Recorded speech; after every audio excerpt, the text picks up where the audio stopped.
Liikenteessä sattuu vuosittain suuri määrä onnettomuuksia, joissa auton nopeus on ollut 50 kilometriä tunnissa tai sitä suurempi. Etenkin lapset ovat vaarassa, ja sen vuoksi on erittäin tärkeää sijoittaa ja kiinnittää lapsen turvaistuin autoon oikein. Mitä tapahtuu, jos lapsi istuu etutörmäyksessä kasvot menosuuntaan?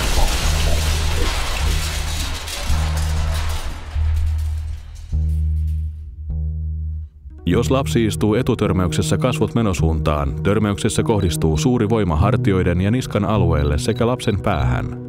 Tämä voi aiheuttaa kuoleman tai pysyviä vammoja, kuten halvaantumisen. Jos lapsi istuu törmäyksen aikana selkämenosuuntaan, voima jakautuu suuremmalle kehon alueelle. Niskaan, päähän ja sisäelimiin kohdistuu vähemmän painetta. Jos lapsi istuu selkämenosuuntaan eikä kasvot menosuuntaan, vakavien vammojen ja kuoleman riski pienenee merkittävästi. Lapsen tulee tämän vuoksi istua selkämenosuuntaan mahdollisimman pitkään tai ainakin 3 vuoden ikäiseksi.